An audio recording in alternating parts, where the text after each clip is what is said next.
my boss, Dr. Biola Rose Torres, for a wonderful presentation. Wonderful because as a teacher myself in the junior high school, I came to a lot of, I have made a lot of realizations about my mistakes, my shortcomings, my misgivings when it comes to constructing true or false tests. Although these days, hardly do I construct these types of tests for some reason, but I must admit that the presentation this afternoon of Dr. Torres really made me open my eyes yeah, for so many reasons. Thank you, Ma'am Torres. Although I had some questions in mind, but I would prefer to ask this to her when we get to have a meeting, a post-webinar meeting after this afternoon session. Okay, welcome, mayong hapon sa tanan, and welcome to our part 2 on the session, Designing Performance-Based Assessment. Now, we mentioned yesterday or in the past meetings that while some assessments can be best, or while some learning competencies or intended learning outcomes may be best assessed using pen and paper types of tests, as in true or false, or as a multiple choice, or as an essay, there are ILOs that can be best assessed using performance-based assessments or performance tasks. And this is part 2 because, truth be told, when we talk about designing performance-based assessments, this can take us a number of days to make sure that all, if not almost all, of the aspects about performance-based assessments will be understood, will be grasped, and will be put into practice by any teacher like me. Okay, and so this is the second part, and there's going to be a third part tomorrow. Okay, and then the last part on Friday will be all about how we are going to evaluate and assess performance-based performance tasks or performance-based assessments, how we can score. Right. Yesterday, we did have any concern? One moment. Whoa, hold on a bit. I'm asked to start my video later or start my video? Start. Okay. Okay. All right. I think I'm good. Okay. So yesterday, we did ask ourselves very important questions like, what changes in curriculum and instruction need to be learned in order to make our students globally competitive? Yes, we did ask these questions. And then we asked further ourselves, so what changes then? So we agreed on something like, in order to meet the challenge and the demand for lifelong learners and globally competitive graduates, DepEd, CHED, and again, even TESDA espouse the idea of standards-based curriculum or standards-based classroom, where curriculum, assessment, and instruction and student learning are explicitly aligned to the standards, and that all students have access to the standards. And if you remember me saying this, I did say something like, at the start of every quarter, we hand out to our students copies of our, I don't know if that would be the entire copy of the syllabi, but in our context in junior high school, we do unpack the standards and all the learning competencies covered in the particular quarter, okay?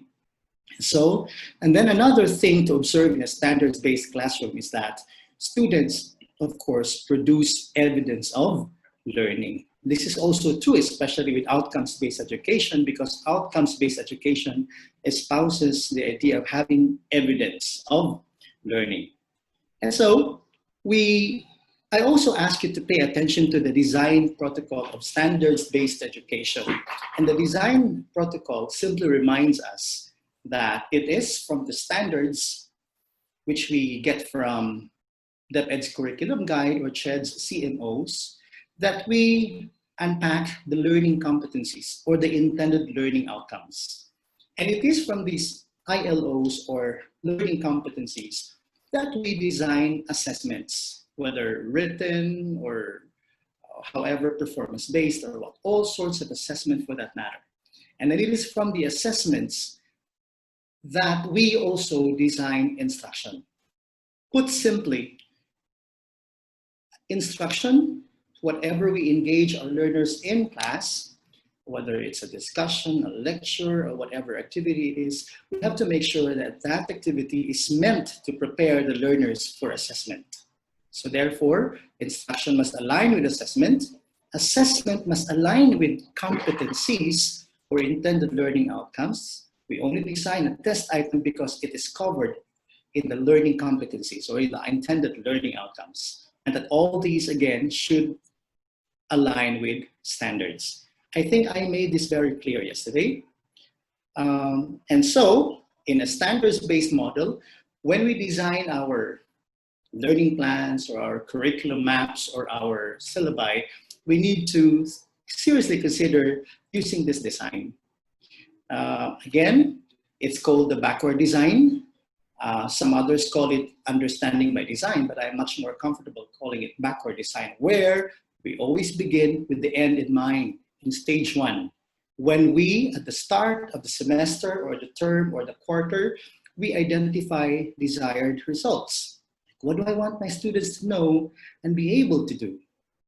And with these in mind, that's when I start designing or writing assessment items. And that's stage two, when we determine acceptable evidence.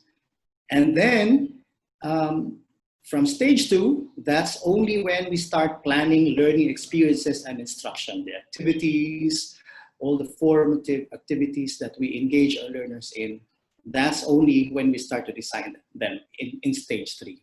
You know, this may sound totally against practice or tradition, but in the context of junior high school, let me just tell you that at the start of every quarter, since we are going to begin with the end in mind, and then that's why we have to identify desired results, and since we have to determine first acceptable evidence through assessments before we start teaching, at the start of every quarter, we are all expected to submit already to the respective coordinators and eventually to the principal all our learning plans, all our tests, even the quarterly test, or the quarterly assessment, or what we used to call periodic test.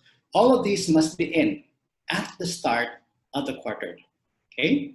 So that's how the standards-based model or the backward design model works, okay? Now, not only did we mention this yesterday, we also mentioned something like, okay, roles that we teachers need to embrace when we teach in this new modality now. And that is, and these are rather, teachers are indeed designers of learning. And that's when we put together the different elements of the learning plan according to the standards.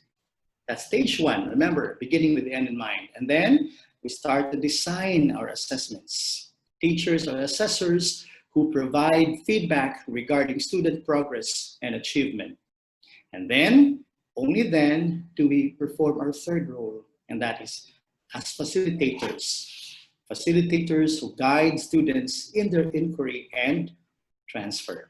Okay, so then, how do we design performance-based assessments that develop lifelong learning and global competitiveness? I think we answered these questions yesterday, paying attention to characteristics of a performance task. And so our performance task, if you still remember, must, number one, always be standards-based, meaning we have to create a transfer goal, like a one statement about what the performance task is all about, and that must be aligned with the performance standards. So in the context of OBE, when we design a performance-based assessment, we have to make sure that this assessment is aligned with the standards, okay? Or aligned with learning competencies or intended learning outcomes. And thus, I gave you an example yesterday on this. I don't know if you still remember this. And I did try to show you what makes this performance task align with the standards. I did show to you yesterday, I guess, the performance standard of the quarter, lifted from DepEd's curriculum guide in the context of junior high school. And it says the learners shall be able to conduct a collaborative action to preserve the ecosystem in the locality.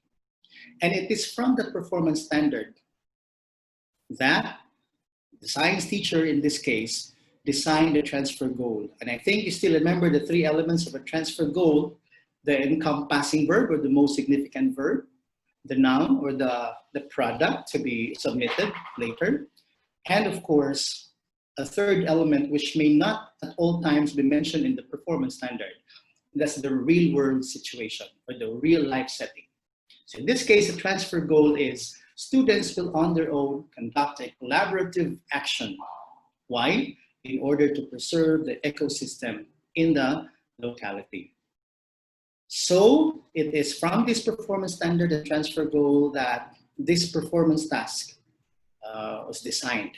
Okay, designed patterned after. Okay, next, we also mentioned yesterday that another characteristic of a good performance task is that it is written in GRASPS format, where there is a goal, a role, audience, situation, product or performance, and then of course the last S, which is standards. And so I again would like to present to you the same example I gave you yesterday. And I think we were able to identify already yesterday the goal of this particular example. And that is again, to advocate for environmental protection. That's the very goal. Why do students need to do this performance task? They have a goal. That's to promote environmental protection. And then what's their role? Their role, they can assume the role of either a community organizer, a graphic designer, or a blogger of an NGO or a non-government organization. And that's a real world role. It's possible that in the future, they can really put themselves in any of these situations, any of these roles. And then there's the audience, a real world audience, possibly the residents of their barangay. Okay? And then the situation again is that the populations of certain organisms are declining due to destruction of habitats and improper waste disposal. And then what's the product? It can either be a written plan or infographics or blog according to the role they would assume. And then the last S, of course, is the standards, the basis for scoring, rating. The output will be evaluated based on the following criteria: content, relevance, visibility, and presentation. Okay, and why did I use this example as a review? Because it also leads us to the third characteristic, which is open-ended. I think you still remember very well the example I gave yesterday, but let me go back nonetheless to this same example. So how is differentiation done here? So where is now the differentiated part? Okay, so let's take a look at the role. So they may take the role of a community organizer, and if they choose that rather, they need to come up with a written plan. And then if they want to take the role of a graphic designer, then they will be expected to make some infographics. And if they would choose the third role, that is of a blogger, then they will have to create a blog. All for the same situation, all for the same goal, all for the same situation. I did mention that, all for the same audience. Okay, so this is an example of how we can differentiate performance tasks. And these three again are the marks so far of a good performance task that develops lifelong learners and who are ready for life and employment, who are globally competitive. Okay, now moving on, this afternoon, our discussion will just be quick and brief. Let's talk about how to design performance-based assessments that develop the 7 C's of 21st century lifelong skills. Okay, so at the end of our discussion this afternoon, it will be very fulfilling on my part, on your part, when all of us or each of us can confidently say, I can explain the nature and characteristics of performance-based assessment. Number two, I can discuss the process of designing and facilitating performance-based assessment. Number three, I can explain the framework for the 21st century learning skills. And number four, I can design performance-based assessments that develop the 7 C's of 21st century learning. Okay, so I'd like to begin this afternoon session with a short video clip between, and this is an interview actually between an employer and an applicant. I'd like us all to find out what kind of dialogue took place between the interviewer and the applicant. Okay? Hello. Welcome to Energy Conservation Incorporated. Thank you. I really hope to get a job here. Well, let's get started with your interview. What do you think are your greatest strengths? My greatest strengths. Yes, your greatest strengths. What are my answer choices? What do you mean? My answer choices. You know, A, B, C, or D. There are not any answer choices. Oh, I understand. In that case, I choose C. You choose C? Yes, I choose C. My 5th grade teacher told me to always choose C when I did not know the answer. Oh, it sounds like your 5th grade teacher really prepared you for your future. Moving on then. This job will require you to write proposals about energy conservation. Are you a strong writer? Yes. My teachers always told me that I write very good stories. I also like to write poetry. Well, we will not need you to write poetry or stories. We will need you to write proposals regarding energy conservation. Proposals. Is that like writing a persuasive essay? Sure. In that case, yes. I am very good at writing proposals. Every year in school, my teachers made me write a proposal regarding school uniform policies. I also wrote some proposals about banning cell phones in school. Would you like to read them? No, I would not like to read them. If you get a job here, you will need to write proposals about energy conservation. Your proposals will need to include basic mathematical equations as well as scientific research. Wait. What is wrong? I am confused. That is not very surprising. You said I would have to include mathematical equations and scientific research in my writing. Yes, that is what I said. But that doesn't make sense. What doesn't make sense? Math, science, and writing. They are separate subjects. I don't know if I can incorporate math and science into my writing. They are all very different. Well, if you work here, that is what you will have to do. This job seems very difficult. I do not think my public education prepared me to work here. Well, I have to agree with you. I have one more question for you though. Why did you think you were ever qualified to work here in the first place? Why are you looking around? You asked me a question, and I do not know the answer. So, I am looking for someone to think pair share with.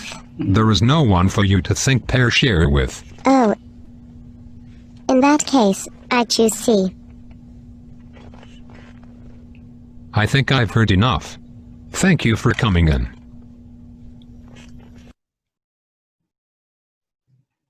Okay. So what happened in the interview? What happened in the interview? I can imagine some of your reactions. I think that's what can possibly happen when we as teachers are so focused on a types of assessments. For instance, there's no doubt that that particular job applicant has acquired so much knowledge from her 5th grade teacher or from even the other teachers she may have had She may have acquired all sorts of knowledge and skills. She may have made meaning to all these learnings. But I think that there was a problem with how she was prepared to transfer all these forms of knowledge or learnings or understandings in real world setting.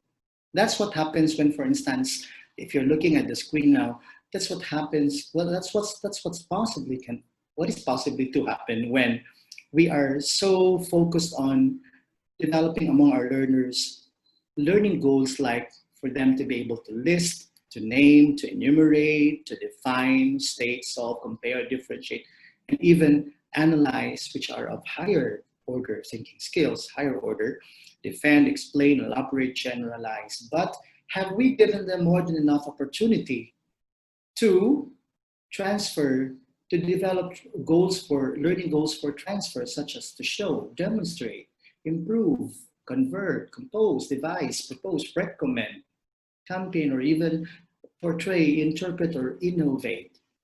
To be specific, can you imagine if, well, I am an English teacher, I can't imagine myself focusing only on students being able to identify features of journalistic writing, for instance, okay? I must try to level up by helping my students find meaning with their skill on identifying features of journalistic writing. I must try to find a way to make them come to a realization that personal beliefs affect the writer and the manner through which he or she expresses views in writing. And not only that, I must try to help them, or to find a way to make them use their ability to identify features of journalistic writing and use that acquired generalization that personal beliefs affect the writer and the manner through which he or she expresses views in writing. For him or her to be able to trace, for instance, the roots of conflict and propose ways to resolve them. So that's what could have happened rather to that particular job applicant, when the focus was much more on acquisition and make meaning, rather than trying to develop that particular learner to help her transfer her learning in real life situations. Okay, let's take a look. Remember that Tony Wagner, we met him yesterday, right? Tony Wagner once said that the world no longer cares about how much learners know, but the world cares about what learners can do about what they know. Again, sadly, for some reason, that still is a completely different education problem. What if this would be, here's another video rather that I'd like us all to watch. This is just quick. Hello. Welcome to Energy Conservation Incorporated. Thank you for taking the time to interview me. I really would like to work here. Before we get started, I want to make it clear, I will not be giving you any answer choices. I'm afraid I don't understand, sir. What do you mean? Never mind. I just had an unusual interview. Let's get started with your interview. What do you think are your greatest strengths? Well, let's see. I would have to say my strengths are my ability to collaborate and communicate. I know I don't have all the answers, and I enjoy hearing what other people are thinking. It's fun to work with others to solve problems, even really challenging ones. That is encouraging. You also said your ability to communicate. Tell me why your ability to communicate is one of your greatest strengths. Well, my 5th grade teacher said, there is no use in having good thinking if you can't communicate it to the rest of the world. That has always stuck with me, so I've worked hard to be a clear and concise communicator using a variety of media. It sounds like your 5th grade teacher really prepared you for your future. Moving on then, this job will require you to write proposals on energy conservation.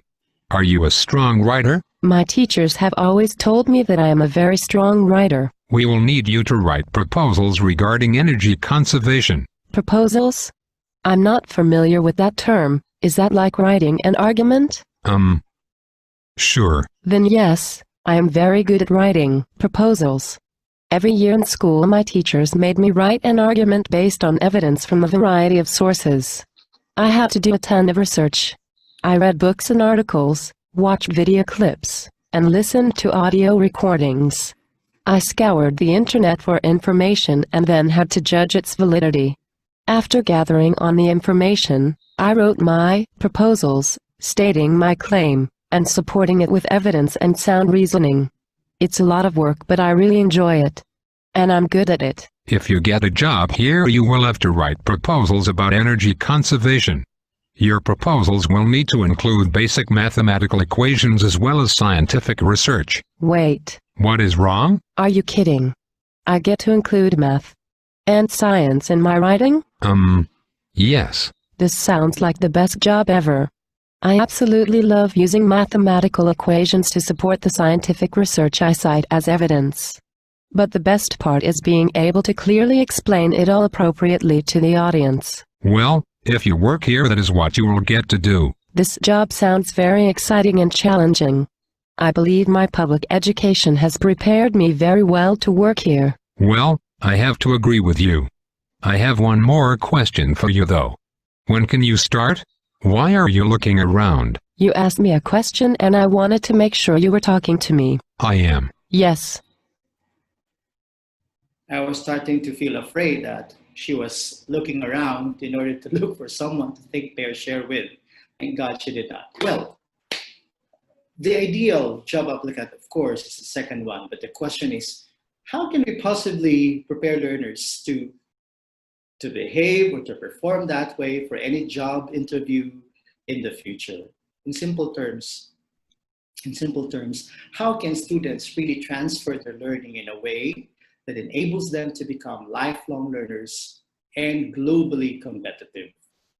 You know, we also mentioned this yesterday, that the successful graduate who is ready for work in the 21st century is the graduate who demonstrates the 21st century skills. Now, we've been talking about 21st century skills. What are they? Okay, how significant are they?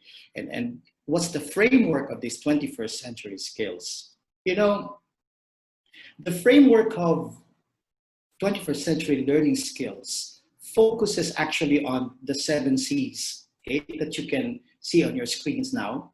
And that's according to Bernie Trilling, one who co-authored a book called 21st Century Skills, Learning for Life in Our Times. Now, these C's include critical thinking and doing, creativity, collaboration, cross-cultural understanding, communication, computing or ICT literacy, and career and learning self-reliance. Career reliance and learning self-reliance. You know, honestly, these aren't exactly the 3 R's of reading, writing, and arithmetic that have been the core of traditional education. But Trilling did not advocate throwing out the core curriculum, but instead he said restructuring the educational system to teach career and skills-based learning is long overdue. It's time for the big change. Now, realizing that no longer are we teachers the sage on the stage, but the guide on the side, we need to adjust the educational system to reflect the needs or the demands of times. And so, the idea of the 7 C's again. So why do the 7 C's, what do the 7 C's rather prepare the learners for? How are they beneficial to them? Okay, you know, a survey, or in other words, what good will critical thinking, communication, collaboration, career and learning self-reliance, cross-cultural understanding, computing, and then creativity, how will this benefit them? So why them? Why not other C's? Okay, so, you know, a survey and a study found out that the following skills or qualities are what employers look for and bank on from globally competitive employees or applicants. So what are these? So again,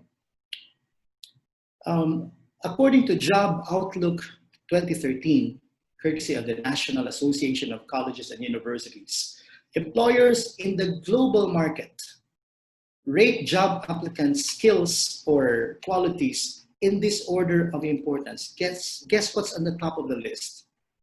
That is ability to verbally communicate with persons inside and outside the organization. Number one. Number two in the list,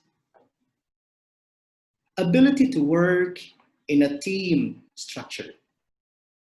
Number three, ability to make decisions and solve problems.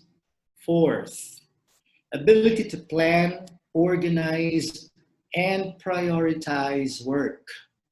Fifth, ability to obtain and process information. Sixth, ability to analyze quantitative data. Seventh, technical knowledge related to the job. Eighth, proficiency with computer software programs. Ninth, ability to create and or edit written reports. And 10th, ability to sell or influence others. Now, that's in this order of importance. Now, since these are what employers demand from their employees, these skills in this order, we can best prepare our learners by having them develop and master the 7 C's as espoused with the K-12 curriculum and OBE supposedly. Why? Why? So which among the 7 C's that we ought to instill and develop among our learners would address number one, priority number one, and that is ability to verbally communicate? Well, that is obviously communication. What about ability to work in a team structure?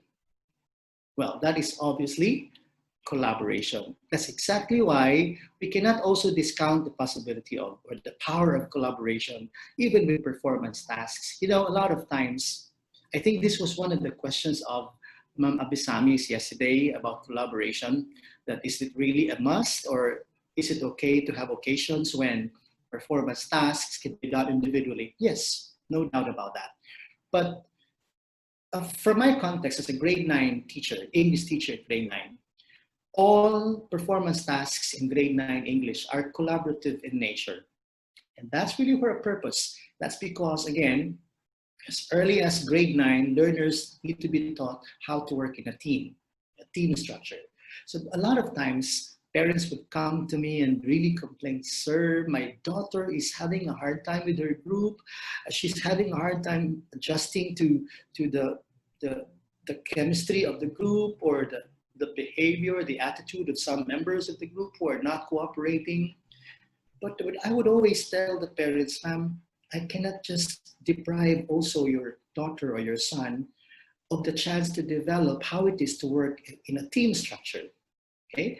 And besides, actually more often than not, I would discover that when I talk to the group, for instance, I would find out that it's that particular student who doesn't delegate tasks and who cannot just try to give consideration to group mates' outputs and that, because he or she really wants to do everything from her or from his end.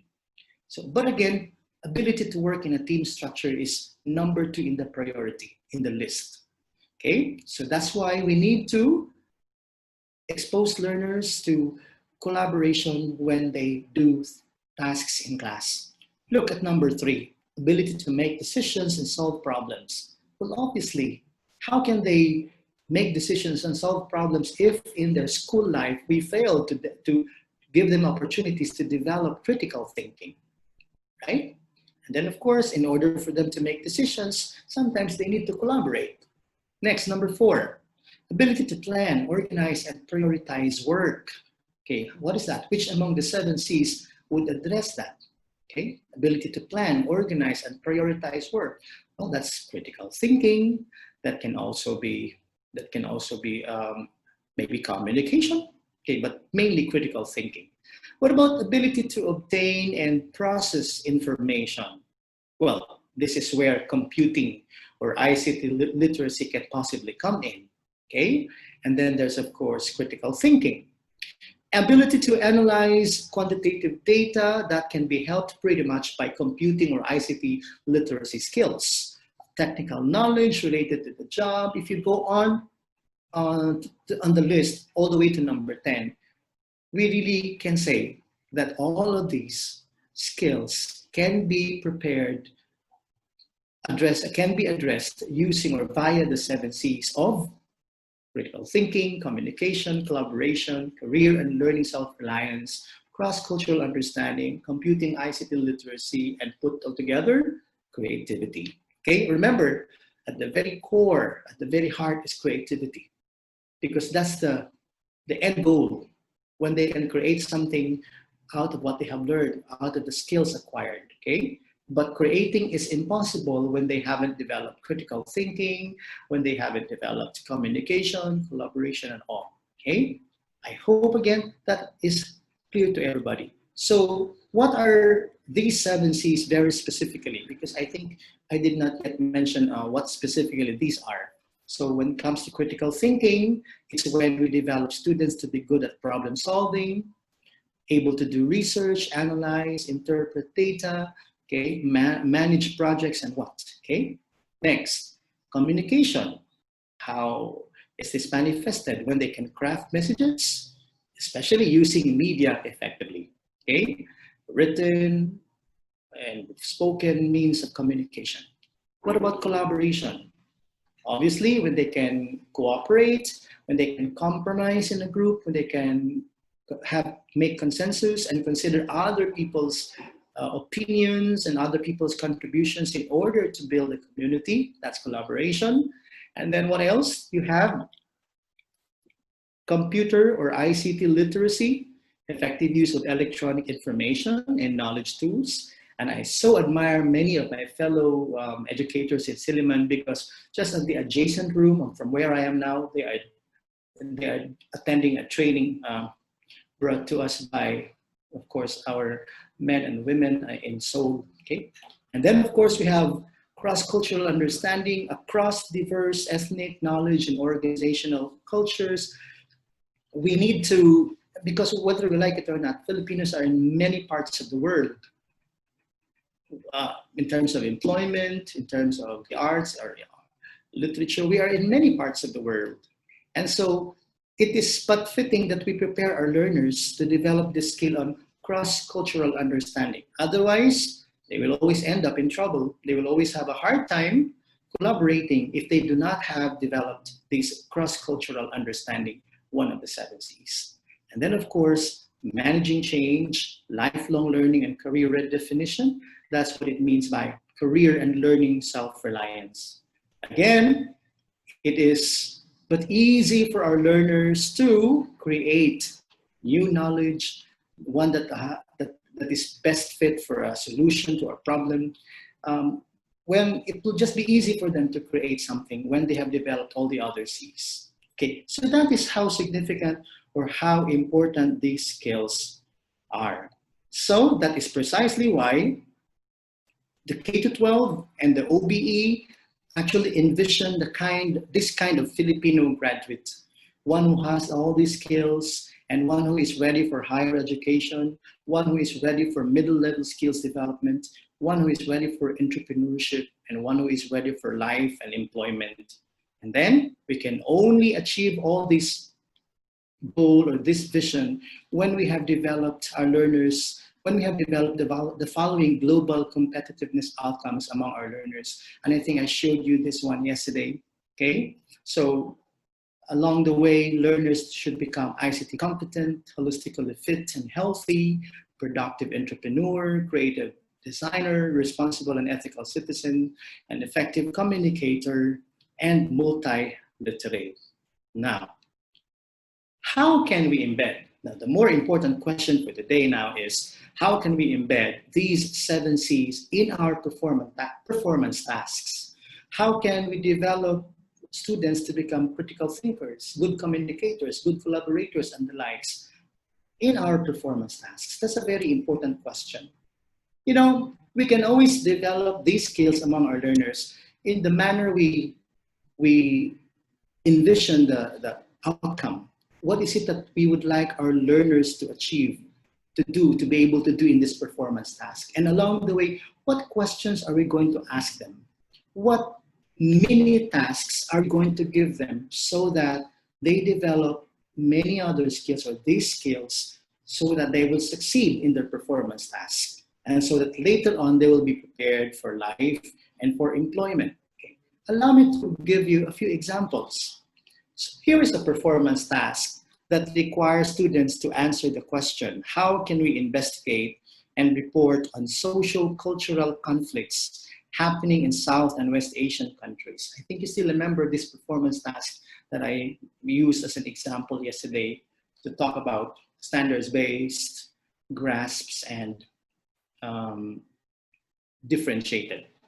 So again, how can we investigate and report on social cultural conflicts happening in South and West Asian countries? Now, if this performance task requires learners to answer these questions satisfactorily, what do you think? Which among the 7 C's are being tapped or being activated or being tried to develop here? What do you think? Feel free to interact. You may want to use the chat box if you want to say something. Otherwise, I can just go on giving you what possible C's are covered or are being developed in this particular question as part of the entire performance task. So how can we investigate and report on social cultural conflicts happening in South and West Asian countries? Well, the very nature of the question stirs critical thinking, right? So, and then the very fact that students are made to report on social cultural conflicts, there is, of course, the attempt to develop communication, okay? And since they're going to report on social cultural conflicts happening in South and West Asian countries, it is also then true that this particular performance task tries or aims to develop cross-cultural understanding, right? So that's just one sample. Here's the next example. Write an investigative article, like a journalistic text, regarding the conflicts in religious and social differences in South and West Asian countries. Uncover the viewpoints regarding these conflicts through your research and give findings by reporting. Okay, so what do you think?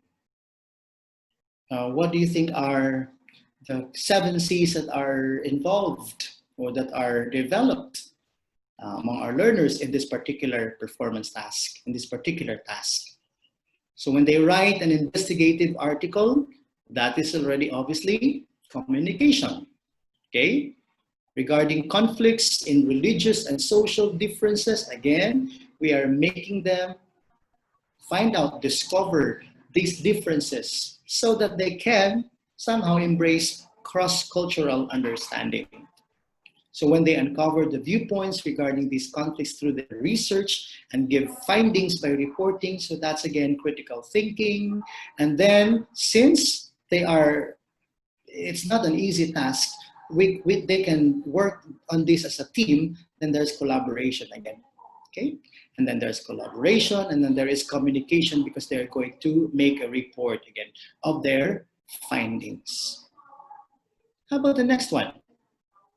In a group of 3, present the result of your investigation by dividing the task according to possible different viewpoints, such as political, cultural, and social, in a feature writing format. Then include also the following questions. What is this conflict all about? Why is this happening? What do you suggest to ease the situation? Okay, so what do you think are the 7 C's involved here or developed here? The first few words alone suggest that there is an attempt to develop collaboration among our learners.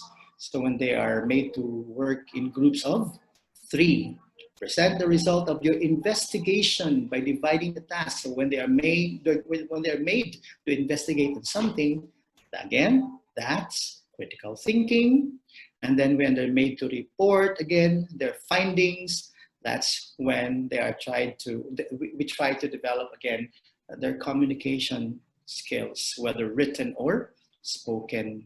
And when they are able to do all these things with ease, that means they have created something out of their learning, out of the skills they have acquired in our classes, out of the knowledge that they have gathered or accumulated. Okay. What's the next one? As part of group research, create a vlog and invite people from South and West Asian countries, post their ideas on the cause of social and cultural conflicts. Collate the feedback and incorporate in your investigative report. So what are possible answers here? So what are the possible, what 7 C's are involved in this particular performance task?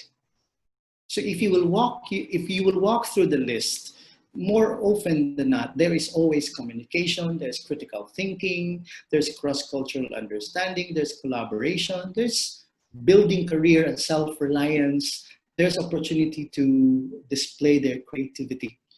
And that's because the teacher has designed his or her performance task in a way that develops the 7 C's. And why again develop the 7 C's? Because of the 10 priorities, prioritized skills or qualities that are expected of the global employment, the global employer. But I'm not done yet. There's just one more thing. Oh, there's one more example I almost forgot. After presenting your speech, deliver your speech in the blog and invite other youth to comment on your speech and share ideas on settling differences. Again, if you will walk through the definition of each of the 7 C's, you will realize that as a teacher who designed this performance task, you have made an attempt to develop these 7 C's among your learners via this performance task. Okay, next. I have here, I'd like to share with you a sample of a performance task that I have for my English classes. Grade 9, this is quarter 3, if I still remember that right, quarter 3.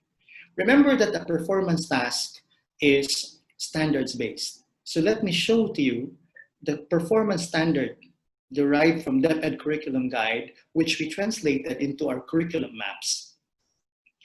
And being a standard, we can't just easily make tweaks, no? Because that's standard, that's the benchmark, okay? So it says, the learner skillfully performs in a one-act play through utilizing effective verbal and non-verbal strategies and ICT resources based on the following: focus, voice, delivery, and dramatic conventions. So as a teacher who is a designer of learning, an assessor of learning, and a facilitator of learning, I have to design a transfer goal to this effect. Students will on their own write and stage a one-act play. So remember, the verbs are write and stage. What are they going to do as the product? The one-act play with a synopsis, because writing a synopsis happens to be one of the competencies for this particular quarter 3, English 9, okay? So again, students on their own will write and stage a one-act play with a synopsis to raise awareness and advocate for solutions to societal issues and realities, particularly climate change. So what's the third element of a transfer goal, if you still remember? So there's the verb, there's the product, there's the noun, and then there must be the real world purpose. Why are they going to write and stage a play and write a synopsis? What is this for in real life? Because they can use this as a tool to advocate for solutions to societal issues and realities, particularly climate change. So from this performance standard and this transfer goal, I designed, together with my co-teachers, this particular performance task. Okay, it's a one-act play where the goal is, remember, grasps, where the goal is show awareness and concern to universal societal issues and realities. And in this case, again, it's global warming. 2, what's the role? They are actors and actresses of a theater group. was the audience. Annual World Congress delegates. What's the situation? Now, sometimes the way I present this to them also excites them very much, because I tell them, you belong to a theater group. You are the most popular theater group in the country, and you have been commissioned by the United Nations.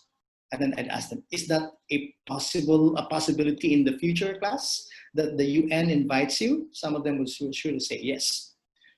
To produce a one-act play which would be staged during its annual World Congress. Now, the play should reflect the theme, connecting with the world, because that happens to be the theme of the third quarter for English, which highlights the alarming level of risks and dangers brought about by climate change and ways to address the problem. The play should be performed live, because this is before the pandemic, of course. Live before the delegates to the Congress, and should run from 7 to 10 minutes. Your production should be relevant, engaging, and effective. The group must also write an appealing, proficient, and well-organized synopsis to perk the interest of the intended audience. What's the product or the performance? It's a one-act play with a synopsis. The standards, meaning my basis for scoring. The one-act play must be relevant to the theme, must be engaging, where actors employ verbal and nonverbal strategies, and must be effective with unified style in the overall production. The synopsis, on the other hand, must be well organized, appealing to the readers or to the target audience, and must be proficient in structure. And on Friday, I'm going to show to you how we can translate the standards into what we call rubric for scoring. Okay, so why did I present to you this example, this performance task of mine for my grade 9 class? Because I'd like you this time, it's your turn, to help me look into my performance task and see if this performance task really addresses the 7 C's, really accommodates the 7 C's. Okay, I think you can still see clearly on your screens now. On the left side of your screen should be the performance task, and on the right side should be the 7 C's. So I know it's possible that you will interact with me now. You can probably use your microphones and tell me which among the 7 C's do you think are addressed in this or by this performance task. Or you can chat your opinions, your answers. Can you please help me with that?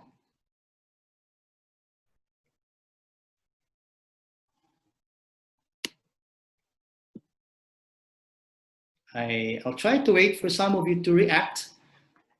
Help me. This is a performance task that I have been giving to my grade 9 classes, quarter 3. I'd like us all to look into my performance task and see which among the 7 C's, or if the 7 C's are, as a matter of fact, embedded or accommodated in this performance task.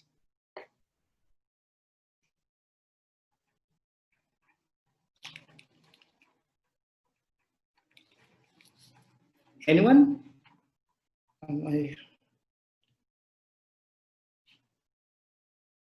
I'm trying to look for the chat box and I can't find it from my screen.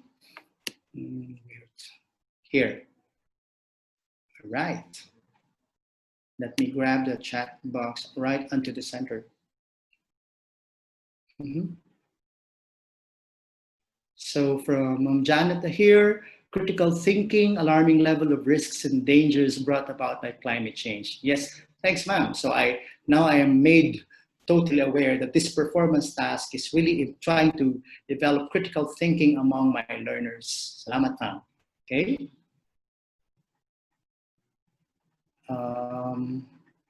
CT, does that mean critical thinking? Yes, that's from Ma'am Flor Kabatit, identifying risks and dangers and ways to address the problem on climate change. And actually tomorrow, I'm going to share to you a bit more about this performance task. Why of all issues, why climate change? Because this performance task happens to be an integrated performance task with science class. And you will know more about why we came up with the decision to integrate the performance task. We'll talk about this tomorrow. Thank you, Ma'am Kabatit. Critical thinking. Others?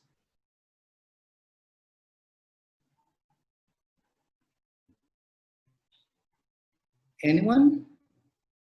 From Sir Jason Chua, creativity, doing a one-act play with synopsis. I think you know very well how much amount of creativity it takes for a group to come up with a one-act play, okay?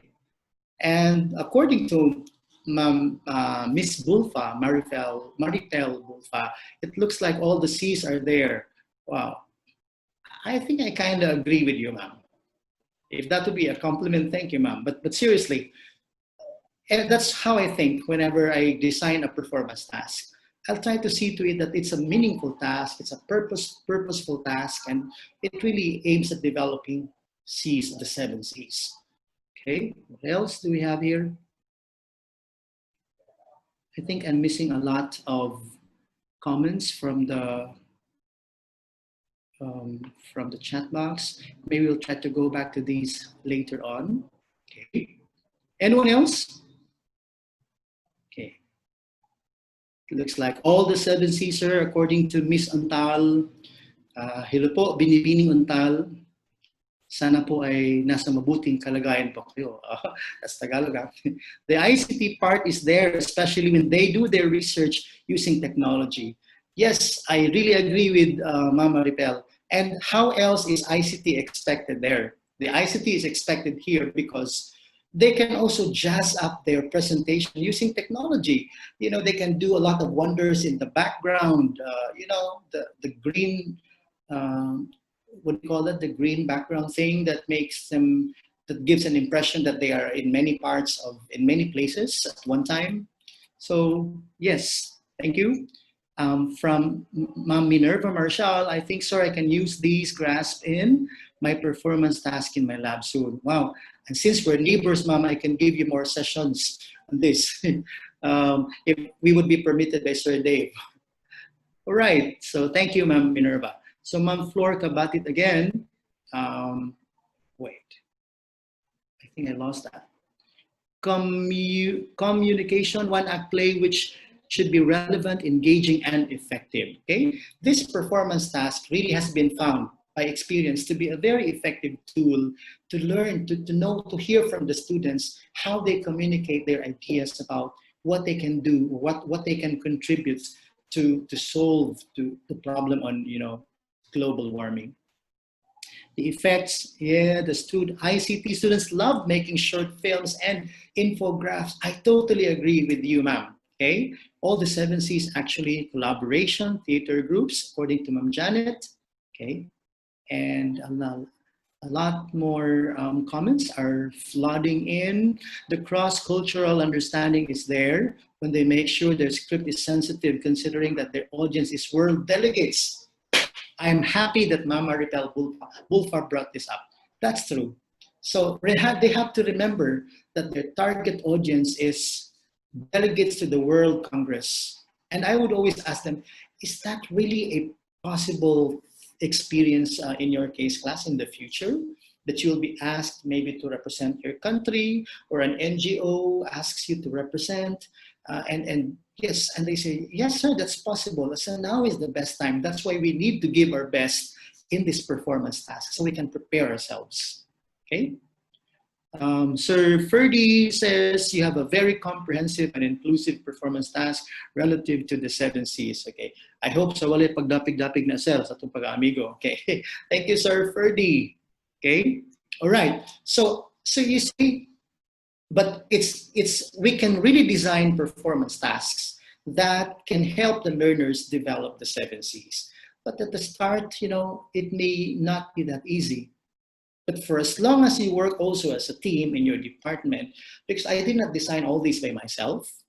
For instance, in the junior high school, among the 9 or 10 sections in grade 9, I can't handle all of them. So I have a partner, I have a team. I have a partner who team teaches with me. So we always collaborate, we always discuss, we always share ideas and then put them together. So if we want our learners to collaborate, then all the more we must do it ourselves. We must, by all means, walk our talk, in other words. Okay? So all of those, thank you for sharing all your ideas, your comments and all. So next, actually, like I said, the presentation this afternoon will just be quick and short because it's a segment of an entire of 3-part, and it's going to continue tomorrow. And so at this point, I'd like to remind us all that student success in college and in work is dependent on their development on the 7 Cs. That's why we should seriously take into consideration the amount of time and effort and creativity and critical thinking even that we put into our design for performance tasks or performance-based assessments. So other than making sure that assessments are standards-based, in GRASP's format, and differentiated, we have to consider designing performance tasks that develop the 7 Cs among our learners. With that being said, I'd like to say, daghang kaayong salamat, ug maayong hapon kanatong tanan, and we are now going to try to answer all of your questions with all our best. Now, I do not claim that I can answer all of your questions, but I'll do my best to be able to enlighten you. So thank you, Ma'am Liz. I guess I'm done. So I'll stop sharing the screen now.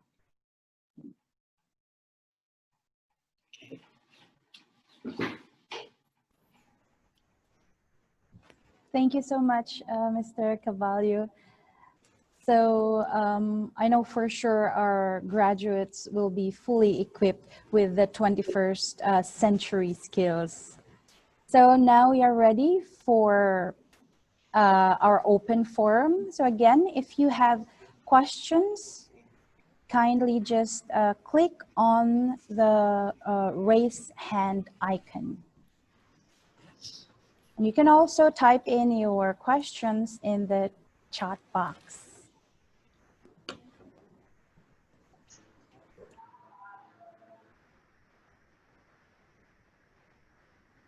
Good afternoon, Ma'am Viola. Hi, sir.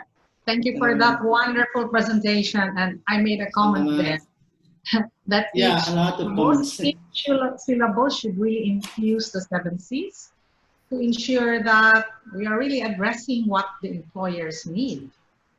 Yes, ma'am. So I was just amused by the video clip that you presented. Thanks to YouTube. Yeah, and students, the interviewees said there that I'm good in choosing letter C, and I think that has something to do with multiple choice questions. Yeah. Letter C. I think we have been using multiple choice questions too much that our students, could not really, the other skills of our students were not really developed in preparation for the, for the real world. And just as I say, thanks to YouTube, it's not that I have forgotten, but I'm supposed to do this tomorrow. But as early as now, I really would like to thank our executives or our bosses or our trainers at the Private Education Assistance Committee or PEAC, because it's from them, from our trainings, especially with Doc Mike Rapatan, that I have learned all these things. I was once a trainer for DepEd. And for those 2 years, I felt like, what did I gain from those trainings? Or what was I able to impart to the teachers in the DepEd schools of Negros Oriental and Siquijor? Only when I joined PAC that I realized that I have never been yet a K-12 teacher for so many reasons. And I'm glad that I have been regularly attending trainings with PAC. I'm sure Sir Ferdy had his turn of attending an online training of trainers, and we are going to have ours tomorrow on to Sunday. So, but don't worry, I have prioritized this webinar over the attendance to that training. I'm going to ask yet their permission to allow me to excuse myself for like 2 hours in the afternoon, so for Thursday and Friday. But really, thank you, and Sir Dave, and thank you, Ma'am Biola, for the opportunity you have given me to share to our colleagues in the university what has really made me accomplished as a teacher, as a K-12 teacher. Okay, anyway, well, we have to entertain questions. I've been talking a lot. Liz? Yes. So let's see if we have questions here. I can see here, Ma'am Kabatit. This Yes. should help us at SUC and tweak College of this, Nursing. this so that your talk be delivered again through a seminar workshop of teacher per department. So we can have a hands-on of what you have said and delivered. And both of you will be present to make sure that what teachers have constructed be critiqued constructively to make it better, if not the best. Yeah, so this is very important then. It's a challenge. Ma'am Biola, we have to prepare. Yeah. Yeah, And so- I believe For a second wave. Now the Seoul people will curate this presentation for everyone to access anytime they want. Is that true, Ma'am Lisa? Yes. Ma'am Lisa, are you going to curate Yes. all our yes. presentations? Yes, we are. In order to be accessible anytime, yeah. So yes. So as you can see here in our But I chat, think yes, ma'am, go ahead, sorry. But I think that the 10 sessions that we prepared are not really enough to make the idea sink in, to all our teachers. So we won't really mind. We don't mind if you will ask us to conduct another lecture. Oh, the So link Sir is- Dave is sharing, yeah, thanks. Yes, so on the chat box, that is where you can see the link Mhm. for all the previous sessions. I hope everyone can see that. Mhm. Yeah. So is there any other And- questions from our participants? Well, there are no questions, Ma'am Liz. I think I'd like to thank also some of our participants for their highly encouraging comments or remarks, like from Ma'am Noriel Mina. Thank you, sir, for that very well delivered informative lecture. I couldn't have done it better, ma'am, without really having to experience it myself, doing it myself in the classroom. So after all, Doc Biola can agree with me when I say experience is really the best teacher after all. And we really have to walk our talk, right? So thank you. Right. Yeah, there's really something from Ma'am Florinda Kabatit. Ma'am will surely consider if this will be a suggestion that these should help us at SUC and tweak this so that we can have the periodic assessment in a more comprehensive yet relevant manner. Yes, ma'am. But we have to work hand in hand with Sir Dave for as long as we are in this new modality. So we have to work hand in hand with our men and women, the strong force, the Silliman Online University Learning. Okay?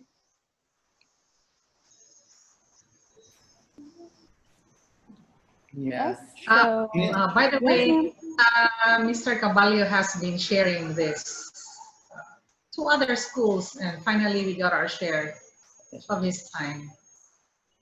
And I believe that this should not only be for the undergrad students. I think that this is also applicable to graduate students as well. What do you think, Mr. Caballo? I don't know. Maybe we will try to consider that on the third wave, but on the second wave, let's still stick to our colleagues in the undergrad. Because honestly, ma'am, even as these are already expected of all of us in the basic education level, there are still a few of us, for sure, that need to be reminded about how we design our assessments and how we prepare our learners to become lifelong learners and globally competitive. And that's right. it's true when you said that. I have shared this to many private school teachers in many parts of the country because I am duty bound to serve PAC in the name of Silliman, of course. Okay? But I have never been this tensed again, like I said, addressing the Silliman community. But your words, your comments are so encouraging and so uplifting that yes, why not a second wave, Doc Biola, or a third wave even at that? Okay. I already have a plan, especially that very soon we will be designing our modules for offline and online delivery. So because we never know. And we're also going to partner with other universities who will be asking us to produce, design and develop modules or learning plans for each of the subjects that we teach. Of course, we need to do that gradually so that we will not be intimidated, but getting there. And the lectures that you gave since Monday, Tuesday, and today would really be very helpful as we plan to design our modules. Thank you, sir. Thank you also, ma'am. I guess, Ma'am Lisa, there are no more concerns. Yes, so again, thank you so much to both of you. Before we end this session, for the rest of the participants, please make sure to fill up our, where is that? Let me see the link. For our post-webinar evaluation survey for you to be able to get your certificates for today's session. So you have the website address there on screen, and we're also going to post this in the chat box. Yes, so that is all for today. Ma'am Lisa? Yes. Kindly remind the participants that we still have webinars tomorrow and Friday. Yes. Yes, exactly. Probably they could invite other teachers to join. Sayang naman kasi. Thank you so much for reminding me about that as well. So yes, we still have Thursday and Friday to complete this week's sessions. And also, we have a YouTube playlist. So it's also there in the link for, Monday, Tuesday, and today's sessions. That there is you can see there the link on the screen. All right. Ma'am Lisa? Yes? There's a question there. Yes, you missed the link yesterday. Yeah, the link. Yes, this is the same link, the one that is posted on screen. Yes, Ma'am Kabatit? Yes. So we have the 3 sessions posted there already. Yes, you're welcome. So that ends today's session. Thank you so much, everyone. See you tomorrow. Thank you. Bye. God bless us all. Thank you. God bless. Yes. Thank you, Sir Caballo. Thank you, Sir Thank you, ma'am. Dave. Thank you. Thank you, Sir Dave. Lisa, and Thank all you, the members of the staff of the SOL. You're truly very helpful. And thank you sa tanan nga participants. See you tomorrow. Thank you.